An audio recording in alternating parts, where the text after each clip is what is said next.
Welcome to all. स्वागत है आप सभी का हमारे यूट्यूब चैनल पे। आज के वीडियो में हम 10वीं बोर्ड क्लास है जी स्टूडेंट के लिए एक महत्वपूर्ण न्यूज़ के बारे में सारी जानकारी लेके आई। 10वीं बोर्ड क्लास है स्टूडेंट के लिए खुशखबरी, नई शिक्षा नीति के तहत 10वीं बोर्ड खत्म, एमफिल भी खत्म। कंप्लीट डिटेल हम आपको इस वीडियो के अंदर देने जा रहे हैं। अगर आप इस चैनल फर्स्ट टाइम विजिट किए तो चैनल को सब्सक्राइब जरूर कर लीजिएगा। केंद्रीय मंत्रिमंडल ने नई शिक्षा नीति को मंजूरी दे दी है। 10वीं बोर्ड खत्म में एमफिल भी बंद होगा। आज केंद्रीय मंत्रिमंडल ने शिक्षा मंत्रालय भारत सरकार द्वारा प्रस्तावित नई शिक्षा नीति 2020 को मंजूरी दे दी है। 36 वर्षों बाद केंद्र सरकार के कैबिनेट की स्वीकृति बाद देश में नई शिक्षा नीति लागू हुई है। केंद्रीय मंत्रिमंडल ने नई शिक्षा नीति 2020 को हरी झंडी दे दी है। 34 साल बाद किसी शिक्षा नीति बदलाव किया है। नई शिक्षा नीति की प्रमुख बात इस प्रकार है।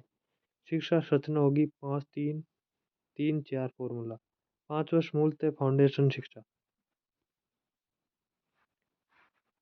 नर्सरी @ 4 वर्ष होगी, जूनियर केजी @ 5 वर्ष होगी और सीनियर केजी 6 वर्ष, कक्षा 1 7 वर्ष और कक्षा 2 8 वर्ष और 3 वर्षीय प्रारंभिक प्रीपेरेटरी शिक्षा होगी और कक्षा 3 9 वर्ष और कक्षा 4 10 वर्ष, कक्षा 5 11 वर्ष, 3 वर्ष माध्यमिक मिडिल शिक्षा, कक्षा 6 12 वर्ष और कक्षा 7 13 वर्ष और कक्षा 8 14 वर्ष।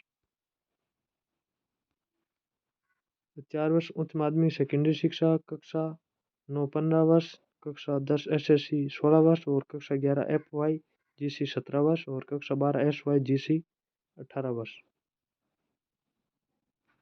विशेषताएं, अब केवल 12वीं कक्षा में ही बोर्ड होगा। 10वीं कक्षा बोर्ड परीक्षा अनिवार्य नहीं होगी।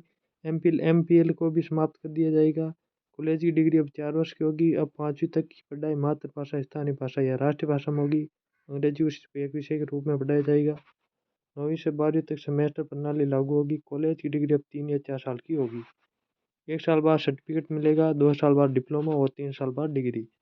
4 साल की डिग्री करने वाले कैंडिडेट को सीधे 1 साल में MA कर सकेंगे और MA करने वाले छात्र अब सीधे PhD कर सकेंगे।